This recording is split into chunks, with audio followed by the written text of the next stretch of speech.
బాణాసురుడని ఆయన ఒక మహానుభావుడు, సామాన్యుడేం కాడు. ఆయనకి 1000 బాహువులు, 1000 చేతులతో ఉండేవాడు. ఆయన బలిచక్రవర్తికి 100 కుమారులు, 100 కుమారులలో పెద్దవాడు. ఈ బాణాసురుడు శోణాపురాన్ని పరిపాలన చేస్తున్నాడు. పరిపాలన చేస్తున్న రోజులలో 1000 చేతులున్నటువంటి బాణాసురుడు ఒక రోజున కైలాస పర్వతం మీదకి వెళ్ళాడు. అది అసుర సంధ్య వేళ సమయం. ఆ అసుర సంధ్య వేళలో పరమశివుడు తాండవం చేస్తున్నాడు. ఈశ్వరుడు తాండవం చేస్తే చూసి తీరాలి, ఎంత అందంగా ఉంటుందో. నిజంగా నా చిన్నతనంలో విశాఖపట్నంలో ఉండగా మహానుభావుడు సంపత్ కుమార్ గారని ఉండేవారు. వారు పార్వతీ పరమేశ్వరులు, ఉమా సంపత్ అనుకుంటాను, నాకు జ్ఞాపకం ఉన్నంత వరకు. ఒకవేళ నేను పొరపాటు చెప్పానో, ఆయన భార్య, వాళ్ళిద్దరూ కలిసి అసుర సంధ్య వేళలో ఎలా నాట్యం చేస్తారో చేసేవారు. చేస్తుంటే ఆయన ఎలా చేస్తే పార్వతీదేవి అలా చేసేస్తుంది. నాట్యంలో నేను గొప్ప, ఈవిడ గొప్ప. ఇప్పటికీ చిదంబరంలో ఉంటుందండి. కాళికాదేవి పరమశివుడు, నటరాజుగా పరమశివుడు అభిషేకింపబడతాడు చివర. ఆఖరికి పరమశివుడు ఇంకా పార్వతీదేవిని నాట్యంలో ఎలా గెలవాలి అని వాళ్ళు ఆ నృత్య సంప్రదాయం అలా చూపించేవారు. సంపత్ కుమార్ గారు తిరిగి తిరిగి తిరిగి తిరిగి రంగస్థలం మీద భువన భోంతరాళాలు బద్దలైపోయేటట్టు ఆ ఢమరుకలు మ్రోగుతుంటే, మృదంగాలు మోగుతుంటే, వీణలు మోగుతుంటే, తప్పెటలు మోగుతుంటే, ఢమరుకలు మోగుతుంటే ఆయన స్టేజ్ మీద తిరిగి తిరిగి తిరిగి తిరిగి నాట్యం చేసి వేదిక మీద ఎక్కడో ఇంత కుంకం భరిణి పెట్టేవారు. ఇంత స్పీడ్లో తిరుగుతూ బొటనవేలు తీసుకొచ్చి ఖచ్చితంగా కుంకుమ భరిణిలో పెట్టి ఇంతెత్తున కాలెత్తి తిరుగుతూ వచ్చి పార్వతీదేవి యొక్క లలాటమనందు ఎక్కడ బొట్టు పెట్టుకుంటుందో అక్కడ బొట్టు పెట్టేవాడు. పెడితే పార్వతీదేవి అలా లాస్యం చేసి బొట్టు తీసి కాలంత పైకెత్తి పెట్టకూడదు కదా, తను స్త్రీ. అందుకని సిగ్గుపడి పార్వతీదేవి నిలబడిపోయింది. అప్పుడు నటరాజుగా పరమశివుణ్ణి అభిషేకించేవారు. అటువంటి తాండవం జరుగుతుంటుంది శంకరుడిది. ఏమి తాండవం నా తండ్రిది! అటువంటి తాండవం కైలాస పర్వతం మీద జరుగుతుండగా ఒకనాడు బాణాసురుడు వెళ్ళాడు. 1000 చేతులున్నాయి. ఇప్పటికి బాణాసురుడు చాలా మంచివాడు. 1000 చేతులున్నందుకు ప్రయోజనం ఏమిటి? ఇటువంటి నాట్యం జరుగుతోంది మహానుభావుడిది. అగర్వ సర్వమంగళా కళాకదంబ మంజరీ రస ప్రవాహ మాధురీ విజృంభళా మధువ్రతం స్మరాంతకం పురాంతకం భవాంతకం మఖాంతకం గజాంధకాంతకాంతకం తమంతకాంతకం భజేటాడు రావణాసురుడు. అటువంటి నాట్యం జరుగుతుంటే ఈ బాణాసురుడు అక్కడ ఉండేటటువంటి 500 వాద్య పరికరాలు తీసుకుని తన 1000 చేతులతో మ్రోగించాడు. మ్రోగిస్తే పరమశివుడు తాండవం అంతా చేసి సింహాసనం మీద కూర్చుని పొంగిపోయాడు. ఎంత గొప్పగా వాయించావురా, 500 వాద్య పరికరములను వాయించావు 1000 చేతులతోని. వాడు పరుగు పరుగున వచ్చి శంకరుడి పాదాల మీద పడి స్తోత్రం చేశాడు. ఎంత గొప్ప పద్యం చెప్పాడో చూడండి వాడు. నాకైతే అనిపిస్తుంది, అసలు ఎక్కడైనా ఏ శివానంద లహరి లాంటిదో చెప్పవలసి వచ్చిన చోట దీన్ని ప్రార్థనా శ్లోకంగా వాడవచ్చేమో అనిపిస్తుంది నాకు. ఎంత గొప్ప పద్యం పోతన గారు రచించారో మహానుభావుడు. శంకర భక్తమానసవ శంకర దుష్ట మదా సురేంద్ర నాశంకర పాండు నీల రుచి శంకర వర్ణ నిజాంగ భోగిరాట్ కంకణ పార్వతీ హృదయ కైరవ కైరవ మిత్ర యోగి హృత్ పంకజ పంకజాప్త నిచ తాండవ ఖేళన భక్తపాలన అన్నాడు. ఎటువంటి పద్యం అండి! శంకర, శంకర అంటే శంకరోతి ఇది శంకర, శుభమును చేయడము తప్ప ఎన్నడూ అశుభము చేయడము చేత కాని శంకర. భక్త మానసవ శంకర, భక్తుల యొక్క మనస్సులలో సర్వకాలములయందు నివసించి ఉండేటటువంటి లక్షణం ఉన్నవాడా. దుష్ట మదాసురేంద్రనా శంకర, దుష్టమైనటువంటి మనస్సులు కలిగినటువంటి రాక్షసుల్ని పరిమార్చగలిగినటువంటి వాడా. పాండునీల రుచి శంకర వర్ణ నిజాంగా, ఎంత గొప్ప మాట అండి అది. పాండునీల రుచి, తెల్లటి రంగులో శరీరం, నల్లటి రంగులో కంఠం, ఈ 2 రంగుల చేత లోకములకు శుభమును చేసే శంకర. అదేమిటండి రంగులతో శుభం చేయడం ఏమిటి అంటే, ఒక ఆశ్చర్యం ఉంది. నీలకంఠుణ్ణి నీలకంఠ అని పిలిచామనుకోండి పరమేశ్వరుణ్ణి, ఆయన హాలాహల భక్షణం చేసి లోకాన్ని రక్షించినటువంటి లీల ఆయనకి జ్ఞాపకానికి వచ్చి పొంగిపోతాడు. అందుకని కంఠమునందు నలుపు లోకరక్షణము, మరి శరీరమునందు తెలుపు ఏమి రక్షణము అంటే, మీరు ఒక్కసారి రామేశ్వరం వెళ్ళినటువంటి వాళ్ళు జ్ఞాపకం తెచ్చుకోండి. రామేశ్వరంలో శంకర భగవత్పాదులు కైలాసం నుంచి తీసుకొచ్చినటువంటి స్ఫటికలింగం ఉంది. దాని మీద సూర్యకిరణాలు పడకూడదు. ప్రత్యేకం తెల్లవారుజామున 4 గంటలకు ఆ టికెట్ కొనుక్కుని క్యూలో వెళ్ళగలిగితే ఆ స్ఫటికలింగాన్ని తీసుకొచ్చి వేదిక మీద కూర్చోపెడతారు. కూర్చోపెట్టి ఒక చిత్రమైనటువంటి పని చేస్తారు. దానికి ముందు అభిషేకం ఏం చేయరు. దాని ముందుకి తీసుకెళ్లి ఒక ఎర్రటి పువ్వు ఇలా చూపిస్తారు. చూపిస్తే ఆ శివలింగం అంతా ఎర్రగా అయిపోతుంది. ఒక పసుపు పువ్వు చూపిస్తారు, శివలింగం అంతా పసుపు అయిపోతుంది. ఒక శంఖం పువ్వు తీసుకొస్తారు, నీలంగా అయిపోతుంది. అన్నీ తీసేస్తారు, స్ఫటికలింగం ఒక్కటి తెల్లగా ప్రకాశిస్తుంటుంది. ఇప్పుడు దాని మీద పాలు పోశారనుకోండి తెల్లగా ఉంటుంది, గంధోదకం పోశారనుకోండి పచ్చగా ఉంటుంది. మీరు ఏ రంగు పోస్తే ఆ రంగులో ఉంటుంది, దాని రంగు మాత్రం తెలుపు. దాంట్లో ఉన్న రహస్యం ఏమిటో తెలుసా అండి? అన్ని రంగులు తెలుపులోంచి వస్తాయి, అన్ని రంగులు తెలుపులోకి వెళ్ళిపోతాయి. అసలు ఈశ్వరుడు శుద్ధ బ్రహ్మం, ఆయనకి ఏ నామరూపాలు ఉండవు. దాని ముందుకు మీరు తీసుకొచ్చి ఏది పెడితే ఆ రంగులో కనపడినట్టు మీరు ఏ నామరూపాలతో చూస్తే అలా కనపడుతుంది అంతే. కానీ ఆయన నామరూపాతీతమైన బ్రహ్మము, బంగారము వంటి వాడు. మీరు ఆభరణములు చూస్తున్నారు, అది స్ఫటికలింగంగా జ్ఞానప్రదాత, తెల్ల రంగు చేత. కాబట్టి ఎంత గొప్ప మాట అన్నాడో చూడండి. పాండునీల రుచి శంకరవర్ణ నిజాంగా భోగిరా కంకణ. పాములకన్నింటికీ కూడా గొప్పవాడు వాసుకి. అటువంటి వాసుకిని ఆయన కంకణం కింద పెట్టుకుంటాడు చేతికి. అందుకని వాసుకిని కంకణముగా ధరించినటువంటి వాడా పార్వతీ హృదయ కైరవ మిత్ర. మళ్ళీ ఆ మాట 2 మాటలు తిప్పడంలో ఉన్నటువంటి అర్థం, కవిత్వంలో ఉండేటటువంటి చమత్కారం.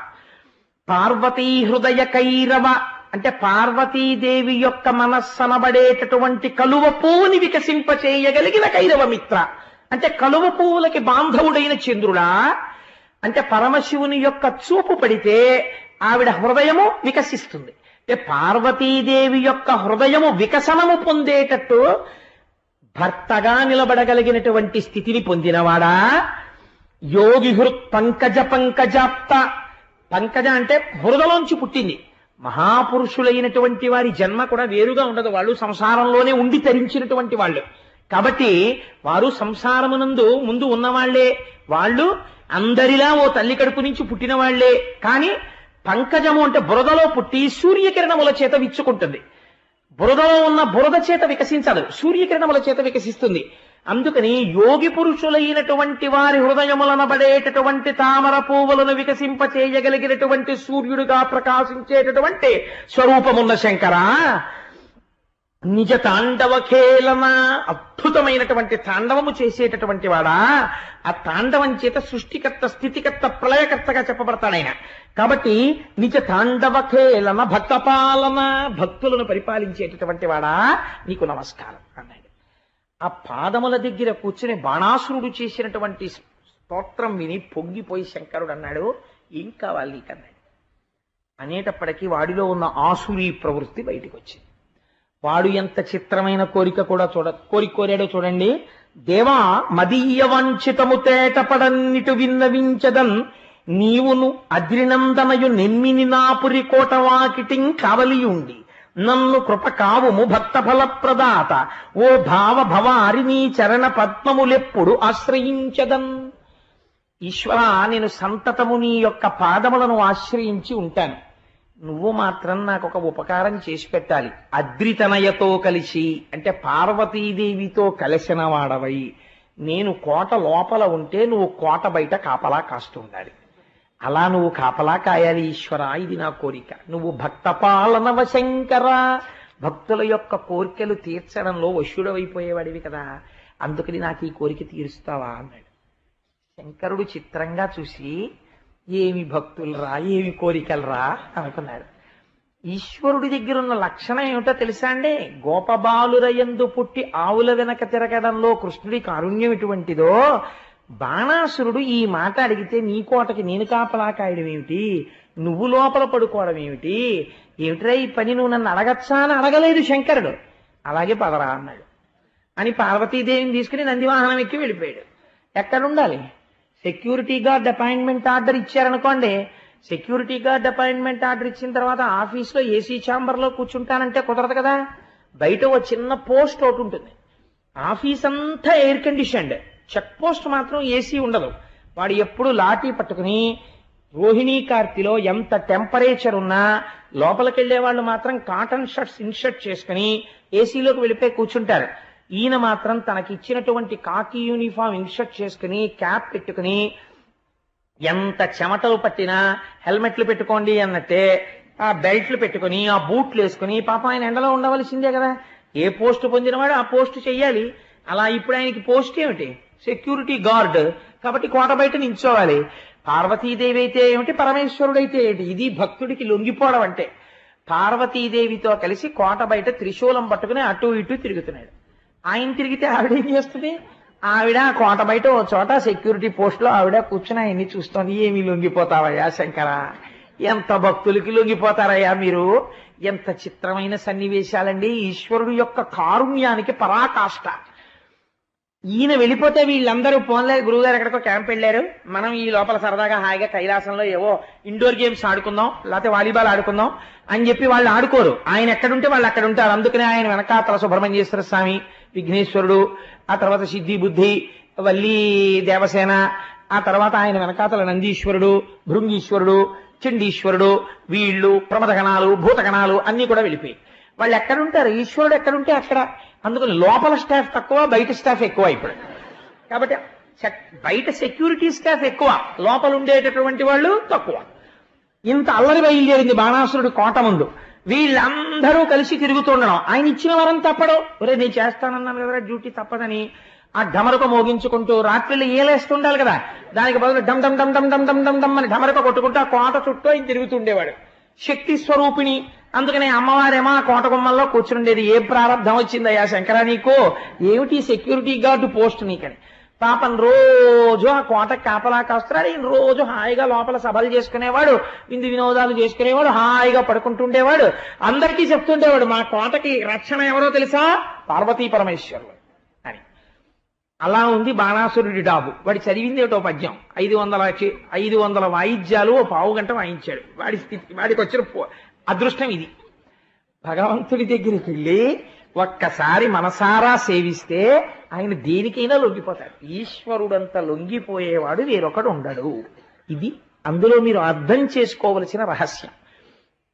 కాబట్టి ఇంతటి స్థితికి వచ్చి పరమశివుడు కాపుదలగా ఉంటే, ఒకరోజు ఉదయం ఎప్పుడైతే పరమశివుడు కోటకి కాపలా కాస్తున్నాడు, బాణాసురుడికి కాపలాగా ఉంటున్నాడని తెలిసిందో, బాణాసురుడి వైపు కన్నెత్తి చూసినవాడు ఉంటాడండి? ఎందుకుంటాడే? ఎవ్వడు లేడు.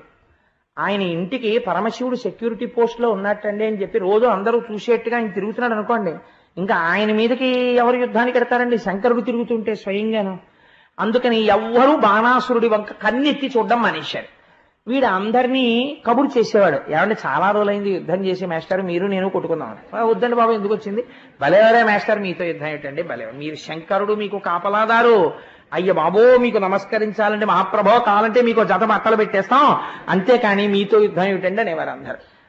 వాడు విసిగిపోయాడు కొన్నాళ్ళకి.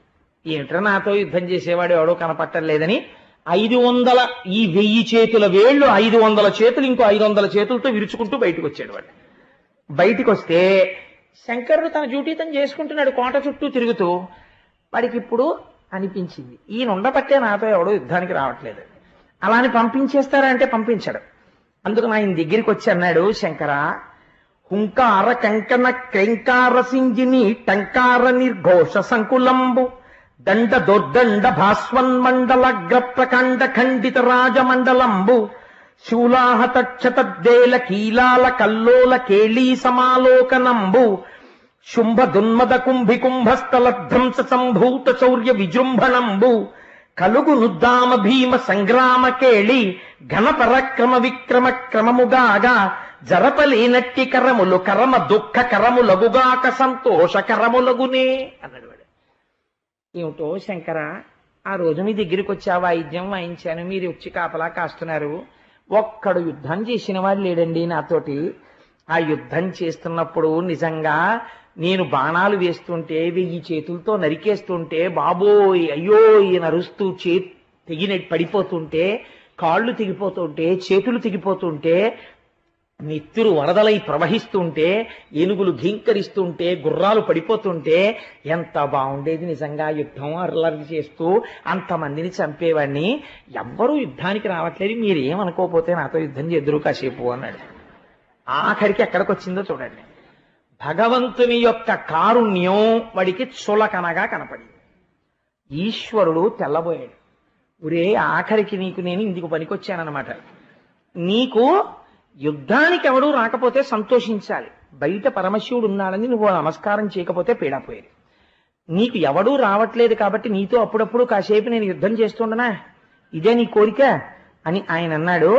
విను మూఢహృదయ, నీ కేతనమిప్పుడు అకారణంబు ధరునిపై కూలును, అప్పుడు నీ భుజావళి దునియక నాంతవానితోనని కల్గున్. ఇప్పుడు ఈశ్వరుడికి ఓ ఇబ్బంది వచ్చింది. రక్షించవలసిన వాడు తానే. ఇప్పుడు వాడు అడిగిన కోరికకి శిక్షించవలసిన వాడు తానే. శిక్ష ఈ రూపంతో వేయకూడదు, రక్ష ఈ రూపంతో చేస్తూ శిక్ష దీనికున్న ఇంకో రూపంతో వెయ్యాలి. కానీ రక్ష చేస్తున్నట్టుగా దీంతో కనబడాలి, శిక్ష ఇంకో రూపంతో చేయించాలి. నాతో సమానమైన వాడు ఇంకోడు వస్తాడు రా నీ దగ్గరికి, వాడు వచ్చినప్పుడు నీ తేట తీరిపోతుంది. నీ తేట తీరిపోయే రోజు వచ్చిందని గుర్తేమిటో తెలుసా? అకారణంగా నీ రథం మీద ఉన్న జెండా విరిగి కింద పడిపోతుంది. అప్పుడు నీకు తగిన యుద్ధం దొరుకుతుందిరా. ఈ బాహువులు 1000 ఉండడం వల్ల వచ్చింది కదా నీ తేట, ఆ రోజు నీ చేతులు తెగిపోతాయి. అప్పటితో నీకున్నటువంటి ఈ వ్యగ్రత పోతుంది, సరేనా అన్నాడు. వాడండి ఎంత సంతోషపడిపోయాడో, నా చేతులు తెగ్గొట్టగలిగినంత యుద్ధం వస్తుందిట, ఈశ్వరా చాలా సంతోషం అని వెళ్ళిపోయాడు. అంటే అప్పటికి వాడి మనస్థితి అలా ఉంది, వాడికి తెలియదు అటువంటి యుద్ధం అంటే ఎవరు వస్తారో. కాబట్టి శివుడు ఇప్పుడు ఎవరిగా రావాలి? కేశవుడిగా రావాలి, స్థితికారుడే. అర్థం చేసుకుంటే పురాణాన్ని అలా ఉంటుంది, అర్థం చేసుకోలేదనుకోండి శివకేశవులు కొట్టుకున్నారని ఉంటుంది. నీ అజ్ఞానాన్ని బాణాసురుడి స్థాయికి తీసుకొస్తుంది. కాబట్టి ఇప్పుడు ఏమైంది అంటే ఈశ్వరుడు ఒక చమత్కారం చేశాడు. మీరు బాగా గమనించండి.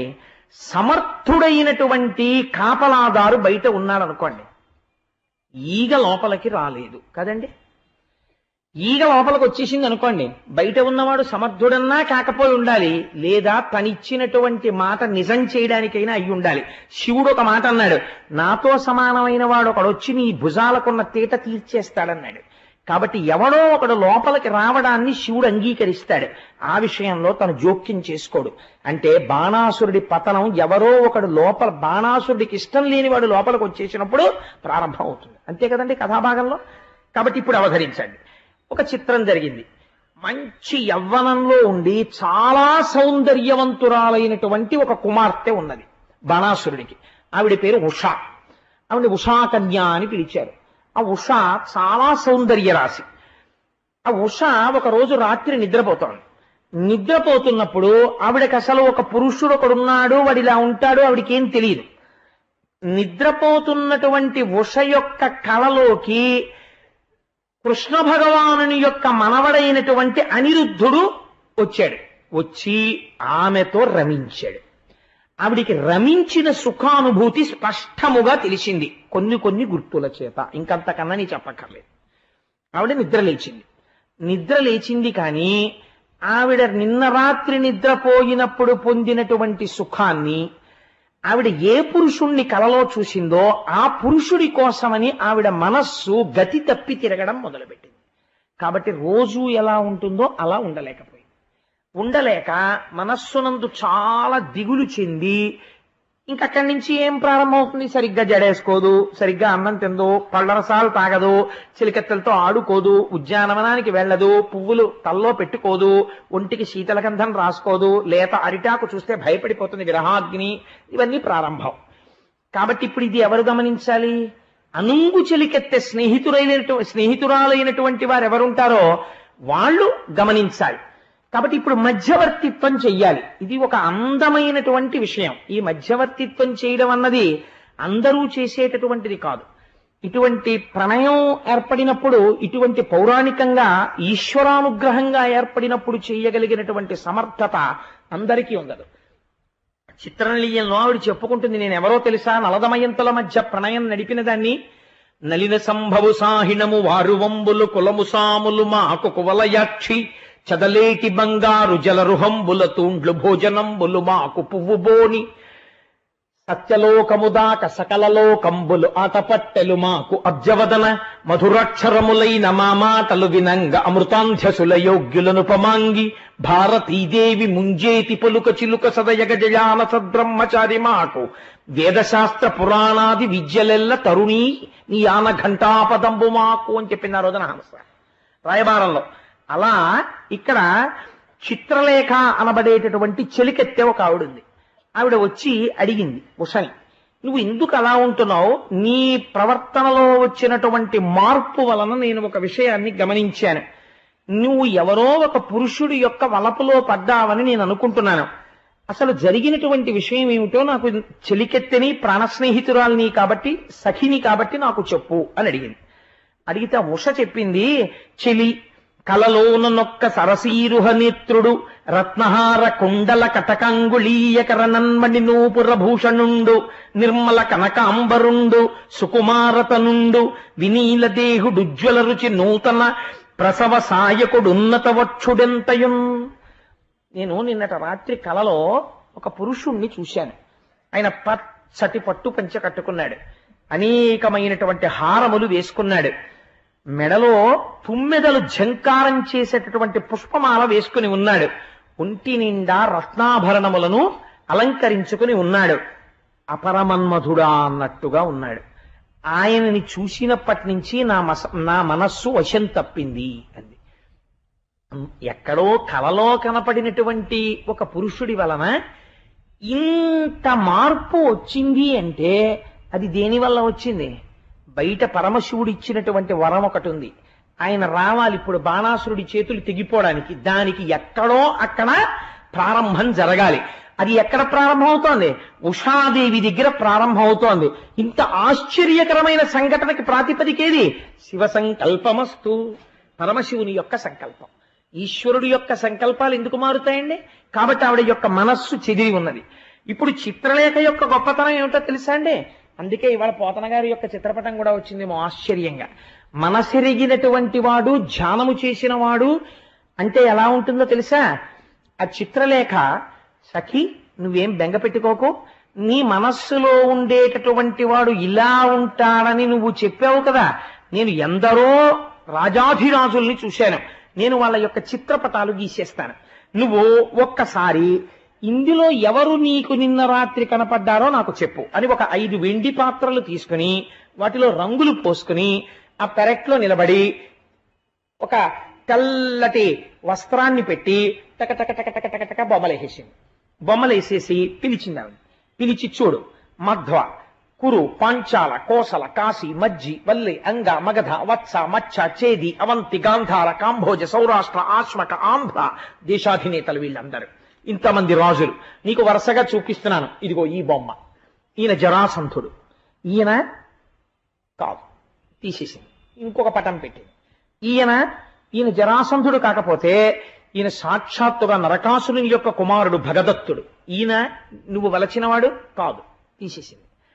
చంద్రవంశ సంభవులైనటువంటి పంచపాండవులు ధర్మరాజ, భీమ, అర్జున, నకుల, సహదేవులు వీళ్ళ కాదు. ఈయన సాత్యకి, ఈయన కాదు. ఉద్ధవుడు కాదు, ఈయన కృష్ణ భగవానుడు, ఈయన కాదు. ఈయన బలరాముడు, ఈయన కాదు. లేకపోతే ఈయన వసుదేవుడు, ఈయన కాదు. మరి కాకపోతే కృష్ణ భగవానుని యొక్క కుమారుడు మన్మధుళ్ళా ఉంటాడన్నావు కదా ప్రద్యుమ్నుడు, ఈయన కాదు. కానీ పోలిక కొంచెం దగ్గరగా ఉందే సఖి అంది. ప్రద్యుమ్నుడి ఫోటో తీసేసి అనిరుద్ధుడి ఫోటో పెట్టేసింది. ఈయన ప్రద్యుమ్నుడి కొడుకు, ఈయన అంది. గట్టిగా కౌగిలించుకుని, సఖీని ఇలాంటి స్నేహితురాలు ఎక్కడుంటుందే, రాత్రి కలలో చూసిన వాడిని యథాతథంగా గీసేసావు దేవుడు. ఆయన అనిరుద్ధుడు, ఆయన ఎందా మనసు పారేసుకున్నావు. సఖీని నీకు ఒక గొప్ప ఉపకారం చేస్తాను, నాకు కామరూపం తెలుసు, అందుకని ఇవాళ రాత్రి నేను ద్వారకానగర ప్రవేశం చేసి నిద్రపోతున్న అనిరుద్ధుణ్ణి అపహరించి తీసుకొచ్చి నీ హంసతూలికా తల్పం మీద పడుకోబెడతాను, హాయిగా నీ ప్రియుడితో ప్రీడించండి అని రాత్రికి రాత్రి బయలుదేరి వెళ్ళిపోతోంది. సెక్యూరిటీ పోస్టులో ఎవరున్నారండి? బయటికి వెళ్ళిపోతున్నవాడు ఆయన పర్మిషన్తో వెడుతున్నాడో లేదో, వెళ్ళడానికి పర్మిషన్ స్లిప్ ఉందో లేదో చూడొద్దు. 3 కన్నులు ఉన్నవాడు కాపలా కాస్తున్నాడు. ఆవిడ వెళ్ళిపోతోంది. ఈయన ఊరుకున్నాడు. అంటే ఏమిటి తెలుస్తుంది మీకు? అంటే ఆయన ఇచ్చిన వరం దగ్గర పడిపోతుంది. అందుకని వెళ్ళిపోయింది. అక్కడ ఎవరున్నాడు? ఈయన వరం నిలబెట్టవలసిన వాడు అక్కడ ఉన్నాడు. ఈయన వరం నేనెందుకు నిలబెడతాననేవాడు లేడు. కాబట్టి వాళ్ళిద్దరి మనస్సులు ఒకటి. అందుకని ఆయన తెలియనట్టు పడుకున్నాడు కృష్ణ భగవానుడు. ఎంత చమత్కారం అండి! పైకి ఒకలా ఉంటుంది కథ, లోపల ఒకలా ఉంటుంది. శివకేశవ అభేదం తెలుసుకోరా అని చెప్తుంది. పైకి ఇద్దరు విభేదిస్తున్నట్లు కనబడుతుంది. ఎంత చమత్కారమైన కథని చెప్పారు పోతన గారు. వెళ్ళిపోయింది. నిద్రపోతున్న అనిరుద్ధుణ్ణి ఒక్కసారి సమ్మోహనం చేసి ఆయన్ని తీసుకుని ఆకాశ మార్గంలో మళ్ళీ వచ్చేసి లోపలికి వెళ్ళిపోతోంది. సమ్ ఇంట్రూడర్, ఎవరో ఇంకొక పురుషుణ్ణి పట్టుకుని లోపలికి వెళ్ళిపోతోంది. 3 కన్నులు ఉన్నవాడు పైకి చూశాడు, ఊరుకున్నాడు, తలదించుకుని. అంటే నా సంకల్పం పూర్తవుతోంది, ఆయన ఊరుకున్నాడు. ఈవిడ తీసుకెళ్లి హంసతూలికా తల్పం మీద పడుకోబెట్టేసింది. ఇదంతా వీళ్ళ గొప్పతనమా? పైనున్నవాడి సంకల్పమా? పైనున్నవాడి సంకల్పం. వాడక్కడ ద్వారకలో కృష్ణుడిగా ఉన్నాడు, శోడిపురంలో శివుడిగా ఉన్నాడు. కానీ ఒక మూర్తే రెండుగా ఉండి నాతో సమానుడు వస్తున్నాడు అన్నాడు. ఇక్కడ సెక్యూరిటీ ఒప్పుకున్నాడు కాబట్టి కొట్టకూడదు, కాబట్టి ఆ రూపంలో కొట్టిస్తాడు. ఎంత చిత్రమైన కథో చూడండి, ఉషా పరిణయం. కాబట్టి ఇప్పుడు ఏమైంది? ఈవిడ చూసుకుని మురిసిపోయింది. నా ప్రియుడే అంది. ఆయన లేచి ఏమనాలి? ఏమిటి ధూర్తతనం? రాత్రి నిద్రపోతుంటే నీ సొత్త ఎత్తుకొచ్చేటి నీ పంచం మీద పడుకోబెట్టుకుని నా ప్రియుడిని వెంట పడతావేంటి అనద్దు.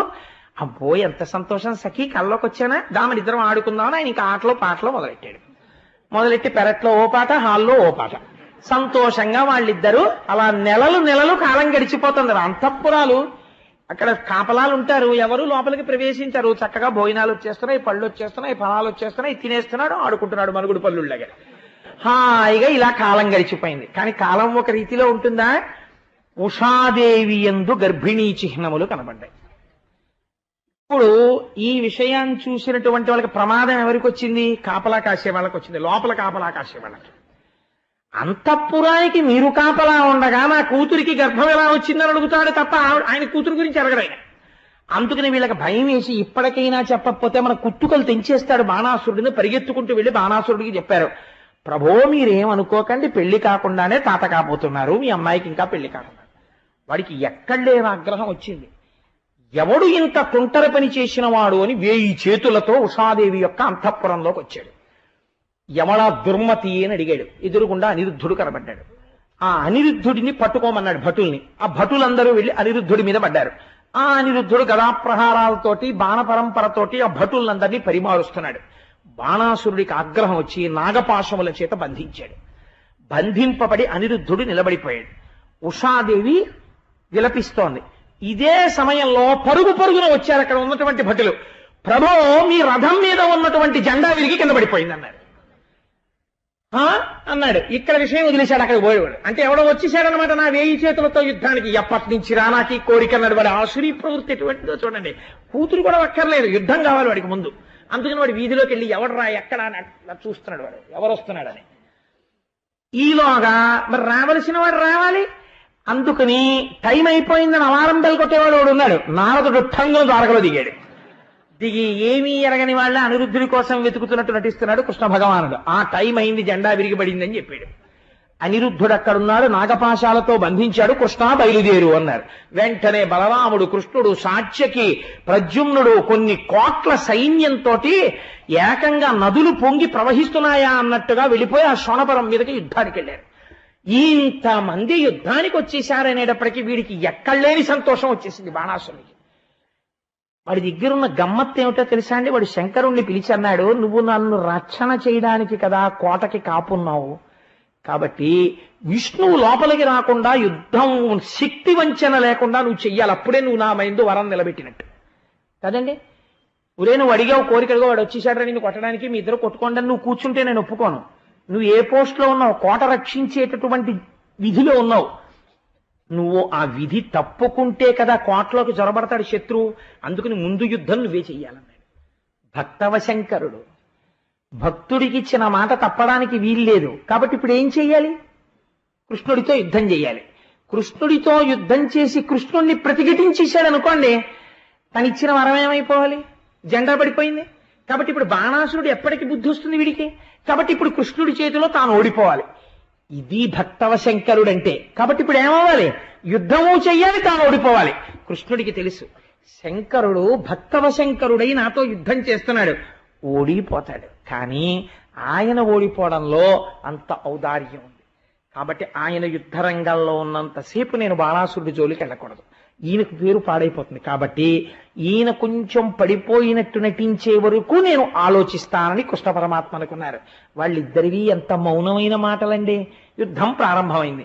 ముందు ఎవరు వెళ్ళాలి? పాపం కోట బయట ఉన్నాయనే వెళ్ళాలి. కాబట్టి శంకరుడు బయలుదేరాడు యుద్ధానికి.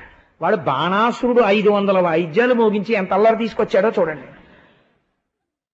కురపుటాహతి రేగు ధరణీపరాగంబు పంకేరు హప్త బింబంబు బుధువ విపుల వాలాటోప విక్షేపజాత వాతాహతి వారి వాహములు విరియ కురుచ తిన్నని వాడి కొమ్ములు చిమ్మిన బ్రహ్మాండ భాండ కర్పరము వగుల అలవోక ఖగి ఖగిల్లని రంకెవైచిన రోదసీ కుహరంబు ఖేదిలింప గలచలధర్మ ఘంటికా ఘనఘన ప్రఘోషణమున దిక్తటంబు లాకులతలొంద లీల నడతించు కలధౌత శైలమనగా నుక్కు మిగిలిన వృషభేంద్రునిక్కి వెడలే. అపరం కైలాస పర్వతం వచ్చేస్తోందా అన్నట్టుగా ఉన్నటువంటి నందీశ్వరుడి మీద కూర్చుని త్రిశూలం పట్టుకుని శంకరుడు యుద్ధానికి బయలుదేరాడు. పరుగున నందీశ్వరుడు వెళ్ళిపోతుంటే ఆయన మెడలో ఉన్నటువంటి గంటలు గణ గణ మోగుతున్నాయిట. లేపాక్షి బసవయ్య లేచిరావయ్యా కైలాస శిఖరిలా కదలిరావయ్యా అని ఆయన వచ్చేస్తుంటే ఆ గంటల గణగణకి లోకములు ఉత్పాతము సంభవించాయనుకున్నట్ట. ఒక్కసారి మోరలెత్తి అంబా అని అరిచాడు. అరిచేటప్పటికీ ఆ లోకములకు ఉండేటటువంటి రోదసీ ప్రాంతం అంతా ఛిద్రమైపోయిందిట. తోక ఎత్తి ఒక్కసారి ఊపితే ఆకాశములో ఉన్న మేఘమండలం అంతా చల్లాచెదరైపోయిందిట. ఆయన పాదముల నుంచి పైకి రేగినటువంటి ధూళి చేత కృష్ణుడి యొక్క సైన్యమంతా పరాగముతో కప్పబడిందిట. అంత భయంకరమైనటువంటి యుద్ధం ప్రారంభమైతే శివుడికి కృష్ణుడికి యుద్ధం జరుగుతోంది. యుద్ధం జరుగుతుంటే శివుడు యుద్ధంలో లొంగనంతసేపు బాణాసురుడి జోలికి కృష్ణుడు వెళ్ళడానికి వీల్లేదు. తన వరం నిజమవ్వాలంటే కృష్ణుడి చేతిలో తను చటుక్కున ఓడిపోతే అవతల తనిచ్చిన వరానికి మినహాయింపునిచ్చినట్టు, చేసినంత యుద్ధం చేసి పడిపోయినట్టు శివుడు నటించాలి. కాబట్టి యుద్ధం చేసి కృష్ణుడి చేత ప్రయోగింపబడినటువంటి బాణపు దెబ్బకి నందీశ్వరుడి మీద వాలిపోయాట శంకరుడు. అప్పుడు బాణాసురుడి మీదకి యుద్ధానికి బయలుదేరాడు. ఈలోగా శివజ్వరమనబడేటటువంటి శక్తి ఒకటి బయలుదేరి అది కృష్ణుడితో యుద్ధం చేస్తోంది. కృష్ణుడు వైష్ణవ జ్వరాన్ని ప్రకోపం చేశాడు. 2 శక్తులు ఒకదానితో ఒకటి ఢీకొంటే శివజ్వరం విష్ణువుని ప్రార్థన చేసింది ఆ రోజున. పారి ఏ దిక్కుగానక ప్రాణభీతి ఎనసి ఎచ్చుచు ఆ హృషీకేశు పాద కంజముల పడినను కావు మనుచు నిటల తట ఘటితాంజలి పుటయునగుచు. ఆ శివజ్వరం అంజలి ఘటించి నేను ఎటు పరిగెడితే అటువైపు విష్ణు జ్వరం కనబడుతోంది. ఓ అనంత శక్తిమంతుడా, బ్రహ్మాండములనంతటా వ్యాపించి ఉన్నవాడా, అనంతుడా పరమాత్మ, నీ యొక్క మాయాశక్తి చేత నువ్వు ఈ లోకమునంతటినీ నామరూపములుగా కనపడేటట్టు చేయగలిగినటువంటి సమర్థుడవు, హేళగా పంచభూతములను సృష్టించిన వాడవు, త్రిగుణముల చేత మాయలో లోకాన్ని కప్పి ఉంచేటటువంటి వాడవు, అటువంటి ఈశ్వర నన్ను క్షమించు అని ఆయన పాదముల మీద పడితే ఇది విన్న వాళ్ళకి ఏం కలగాలండి ఫలితం అంటే, ఉషాపరిణయంలో పార్వతీ పరమేశ్వరుల వలన కృష్ణ భగవానుడి వలన లోకమునకు ఒక గొప్ప ప్రయోజనం వచ్చింది. శివకేశవులు యుద్ధం చేసుకుంటే అది పనికిరాని యుద్ధం అవదు, దానివల్ల లోకమునకు ఏదో ప్రయోజనం వస్తుంది. ఆ రోజున కృష్ణ భగవానుడు ఒక వరం ఇచ్చాడు. ఎవరు ఉషాపరిణయ ఘట్టంలో శివజ్వరం విష్ణుజ్వరం యుద్ధం చేయడం అనేటటువంటిది ఈ శివజ్వరం చేసిన శరణాగతి విన్నారో అటువంటి వారికి ఎప్పుడూ కూడా ప్రాణాంతకమైనటువంటిదిగా జ్వరము బాధించడానికి వీలు లేదు, నేను వరం ఇస్తున్నాను అన్నాడు. కాబట్టి ఎప్పుడైనా జ్వరము చేత బాధపడి ప్రాణాంతకం అవుతోందనుకుంటే ఉషాపరిణయం పారాయణం చేస్తారు ఒకసారి, ఈ శరణాగతి తత్వాన్ని ఒక్కసారి చదువుకోవడం కోసమని. కాబట్టి అంత గొప్ప వరాన్ని ఇస్తే ఆ రోజున శివజ్వరం ఉపశాంతి పొందింది. వెంటనే బాణాసురుడు యుద్ధానికి వచ్చాడు. పరమాత్మ చేసినటువంటి యుద్ధం వల్ల ఆ రోజున బాణాసురుడు పడిపోయేటటువంటి స్థితి వచ్చేసింది. తన కొడుకుని ఎలాగైనా రక్షించుకోవాలని బాణాసురుని యొక్క తల్లి అయినటువంటి కోటర ఆ రోజున యుద్ధానికి వచ్చి ఒంటి మీద ఉన్నటువంటి వలువలన్నింటినీ విప్పేసి జుట్టు విరబోసుకుని చేతులు పైకెత్తి హాహాకారం చేస్తూ కృష్ణుడికి ఎదురు నిలబడింది. ఒక స్త్రీ వివస్త్రయై జుట్టు విడివడి ఎదురు నిలబడితే ఛీ అని తల తిప్పుకుని ధనస్సు పక్కన పెట్టి కృష్ణ పరమాత్మ యుద్ధం ఆపేశాడు. బాణాసురుడు కోటలోకి పారిపోయాడు. మరునాడు మళ్ళీ యుద్ధం ప్రారంభమైంది. అప్పుడు శంకరుడు ప్రార్థన చేశాడు కృష్ణుణ్ణి, నేను బయట కోట బయట రక్షణగా ఉన్నంత కాలం వీడు పడిపోవడానికి వీలు లేదు. వీడు ఇటువంటి వరం అడిగాడు. ఎప్పటికీ నేను వాడికి రక్షకుడని, నేను రక్షకుడిగా ఉండగా వాడు మరణించాడన్న మాట రాకూడదు. నేను భక్తవశంకరుడను కాబట్టి తగిన విధంగా నీవు వీడికి శిక్ష వేయవలసినది అని. అప్పుడు శివకేశవుల హృదయాలు ఒకరికొకరు తెలుసు. ఉన్నది ఒక్క పదార్థము రెండుగా కనపడుతోంది. కాబట్టి ఆ రోజున కృష్ణ భగవానుడు కరముల 4 అగ్రేసరుడై పొడడుంది జరామరణాది భయంబు దక్కి మనునితమీదన్ అని ఆ ఉన్నటువంటి బాహువులలో 996 బాహువులను తన యొక్క సుదర్శన చక్ర ధారల చేత తెంచేశాడు. 4 బాహువులు వదిలేశాడు. ఈ 1000 చేతులు ఉండబట్టి కదా వీడి ఇంత తిక్క పనులన్నీ చేస్తున్నాడు. ఈ 996 చేతులు తెగ నరికేసి 4 చేతులు వదిలేశాను. ఇప్పుడు ధర్మార్థ కామ మోక్షములు వాడికి తెలిసాయి. ఇప్పుడు వాడి శరీరమునందు రజోగుణ తమోగుణాలు లేవు. శుద్ధ సత్వంతో ఉంటాడు. ఈశ్వర నీ భక్తులలో అగ్రేసరుడవుతాడు. బాణాసురుడు అంటే గొప్ప శివభక్తుడు అని చెప్పుకుంటారు. ఎక్కడ అసుర సంధ్య వేళలో బాణాసురుడి యొక్క చరిత్ర, ఉషా అనిరుద్ధుల చరిత్ర చెప్పుకుంటారో అక్కడక్కడ విజయములు సంభవిస్తాయి. అందుకని 4 చేతులతో వీడిని వదిలేస్తున్నాను. నీ పరివారంలో వీడు అగ్రేసరుడు అవుతాడు. ఇంకెప్పుడు వీడు ఉద్ధతితో కూడినటువంటి ప్రవర్తన వీడి యందుండదు అని ఆ రోజున కృష్ణ భగవానుడు వరమిచ్చాడు. శంకరుడు సంతోషాన్ని పొందాడు. ఇప్పుడు బాణాసురుడు పరమశివుని యొక్క పరివారంలో చేరిపోయాడు. కాబట్టి వాడు కూడా కైలాసం బయట కాపలా ఉండాలి, శంకరుడు కైలాసంలో కూర్చోవాలి. ఇప్పుడు వాడు తన నిజస్థితిని గుర్తించాడు. సంతోషంగా శంకరుడు కైలాసాన్ని చేరుకున్నాడు. ఇప్పుడు లోపలికి వెళ్లి కోటలోకి అనిరుద్ధుడికి ఉషాదేవికి వివాహం చేసి వాళ్ళకి వస్త్రాలు, మాల్యాలు, ఆభరణాలు బహూకరించి ఉషా అనిరుద్ధుల్ని కృష్ణ పరమాత్మతో ద్వారకా నగరానికి సాగనంపాడు. ఈ విధంగా ఉషాపరిణయం అనేటటువంటి ఘట్టము ఎన్నో రహస్యాల్ని ఆవిష్కరించింది. ఎవరు ఈ ఉషాపరిణయ ఘట్టాన్ని వింటున్నారో, ఎవరు బాణాసురుడు పరమశివుడంతటి వాణ్ణి తన కింకరుడిగా చేసుకున్నాడో, తుట్టతుదన 4 చేతులతో పరమశివుడికే కింకరుడయ్యాడో, ఈ ఘట్టాన్ని విని కృష్ణుని యొక్క విజయానికి మనసులో పొంగిపోయిన వాళ్ళు ఎవరుంటారో, ఆయన నామము ఎవరు చెప్తారో, అటువంటి శ్రీకృష్ణుని విజయంబకు ఈ కథ పఠించు వారలెప్పుడు జయము గైకొని ఇహపర సౌఖ్యములా కల్పోన్నతి వహింతురవనీనాథ. కల్పాంతము వరకు ఎవరు ఈ బాణాసుర కథ వింటున్నారో, కృష్ణ విజయాన్ని వింటున్నారో వాళ్ళకి సమస్త విజయములు చేకూరుతాయి. అటువంటి వాళ్ళకి ఓటమి సంభవించదు. జయం కావాలనుకున్నటువంటి పరిస్థితులలో ఈ ఉషాపరిణయ ఘట్టాన్ని, బాణాసుర ఘట్టాన్ని ఒక్కసారి పారాయణ చేసుకుని బయలుదేరుతుంటారు. అంత గొప్ప ఆఖ్యానాన్ని ఈ రోజు పరమాత్మ మన చేత పలికించి మనందరినీ ఉద్ధరించాడు.